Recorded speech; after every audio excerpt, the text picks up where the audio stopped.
Sais, the ancient city of the Nile, where priests told Solon the secrets of Atlantis.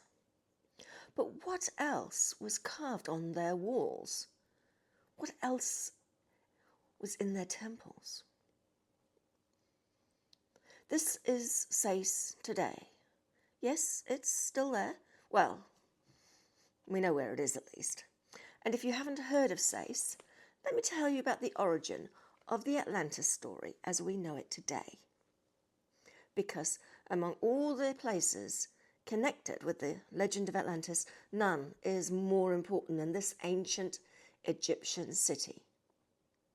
So according to Plato, it was here that the Athenian lawgiver Solon, who was visiting Egypt around 590 BC, met elderly priests who, in passing, revealed a most astonishing history, that of a great civilization of Zep-Tepi that was lost 9,000 years before.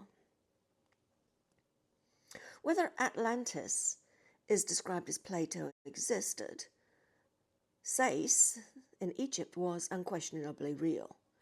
It was one of Egypt's oldest and most respected religious centres. It was home to the great temple of Neith, a renowned centre of learning, and it was in fact at one stage the capital of Egypt, and this was during the 26th dynasty.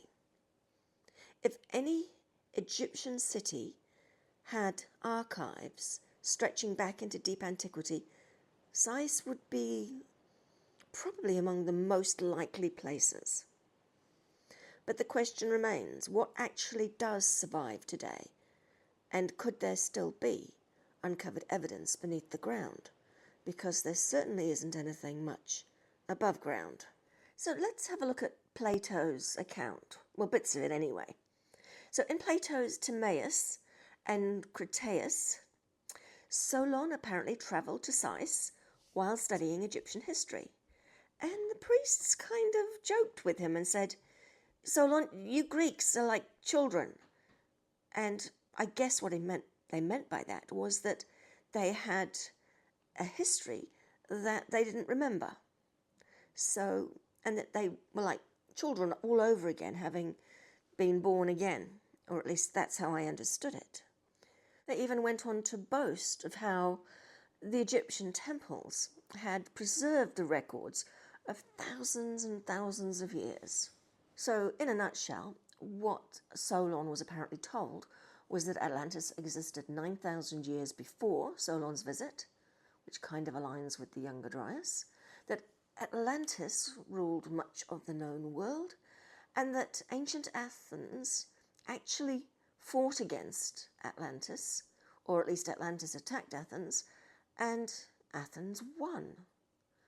And it was all destroyed after cataclysms of earthquakes and water, and Atlantis was essentially destroyed.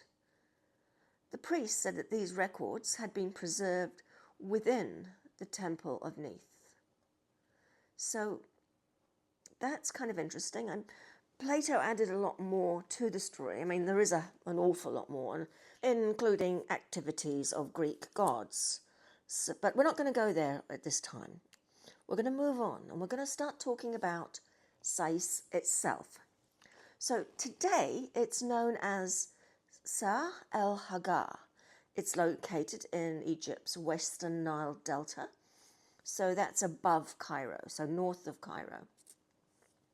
It lies about 95 kilometers southeast of Alexandria, 120 kilometers northwest of Cairo, and it's kind of near the Rosetta branch of the Nile. Unlike Luxor or Giza, it gets very few tourists, and there's a pretty good reason why, because on the surface of it there's seemingly not much there. Most visitors just drive straight past without even knowing that they're passing one of Egypt's most ancient and historically important cities. So why was Sais so important? It's old. It's really old. It was ancient even during the Old Kingdom. But its significance, in terms of the records we have of it today, is that it grew enormously during Egypt's late period. So around 664 BC, the pharaoh Psamtik I reunited Egypt and made Sais the national capital. The city became not only a political capital, but also a military headquarters, a religious center, an international trading city, an intellectual center, and a place where there was a lot of documents. It remained incredibly influential right up until the Persian conquest. And of course, it had the temple of Neith. And that's pretty much what the story from Plato revolves around. It's this amazing great temple of Neith. Neith was one of Egypt's oldest goddesses. She represented wisdom, creation, weaving, warfare, and cosmic order. And the Greeks considered her to be Athena. And this kind of explains why the priests believed that Athens and Sais did share a spiritual connection. The temple was famous throughout Egypt, and of course it was famous further afield, because it had libraries and schools and priests and sacred artifacts, lists of genealogies, and probably astronomical measuring equipment and things like that. And I suspect it also had the secret crypts similar to those in Dendera. I reckon that even though there's not terribly much on the surface, there may still be a number of these crypts intact today. If Egyptian records about Atlantis did exist, and this is the temple that Plato said it was kept, where else would it be that they would have these things carved onto the walls? It would be in the crypts, the place of secrets. How far back might these secrets be in history? Well, evidence suggests that Sais was settled long before the unification of Egypt by the first pharaoh, and it was quite popular during the Old Kingdom. It appears in inscriptions during Egypt's earliest dynasties, and at that time, in the Old Kingdom, the Temple of Neith already existed. In the Middle Kingdom, it continued. It was a religious centre and a centre of trade. Although in the New Kingdom, the city that dominated everything politically was Thebes, Sais remained quite an influential temple city, and its priests had quite a lot of prestige. Moving on to the Third Intermediate Period, the local rulers gained increasing power during that period, and the city became even more politically significant. I've mentioned the 26th dynasty, so this is where Psamtik I made it his capital, and there's a lot of famous pharaohs from this era that I'm not going to talk about. But this is the time when many of Greece's early thinkers started to visit Egypt. And because of that, it is very plausible that Solon visited Sais during this era. Then we come to the Persian conquest. So in 525 BC, it was conquered by the Persians, and although Sais survived, it started its decline. And later, during the Greek and Roman periods, it declined a bit more, and its monuments started to disappear. They were taken off elsewhere.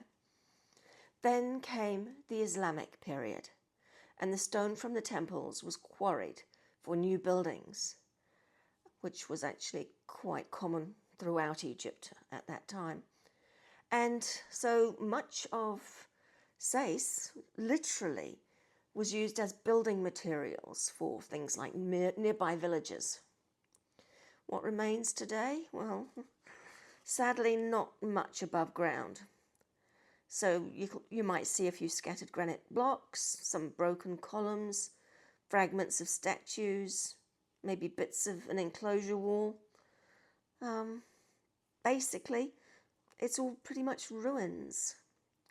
So what is left of the ancient city essentially lies beneath all this. And it would be things like the underground crypts. Because of the age of the Temple of Neith and the city itself, it's very likely that it has crypts, even maybe foundation chambers and sealed deposits. And because it hasn't really been excavated in any significant way, then this is a good candidate for scanning. Maybe not so easy in terms of excavation, because the water table is fairly high and excavation pumps are expensive. If scans were to show that there is something there, then maybe it would be worth that effort. So I would like to appeal to the scientists involved in the SAR-SCAN projects, the ones that have been busy with the pyramids and Hawera and that sort of thing. I think this should be your next point of interest, because I'm almost certain that this will be a place where you will find incredible underground things. I'm not suggesting that it would be the interesting structures that are underneath Hawera, and I'm not suggesting that it could be as amazing and as complicated as what is underneath the pyramids. What I am suggesting is that there will be records carved onto the walls of the underground chambers. And if there's still the area which describes Atlantis, that will be significant. We will at last have another bit of evidence of our lost history, the lost history of humanity. This is personal for me, because to me it is extremely important to prove the existence of an ancient advanced culture. So I'm just going to finish by talking about what little myth I could find that relates to Sais, and mostly it is just about the goddess Neith. So mythology indicates that Neith emerged from the primeval waters and then immediately went and settled at Sais, and was the first one to wear the red crown, the crown of Lower Egypt. And here's another rather intriguing little myth. Diodorus Siculus stated that it was the people of Athens that built the original Sais, and this was before the Great Flood. For me, this is another piece of the puzzle that is a prior world. And as I put these bits together, it's starting to become clearer and clearer.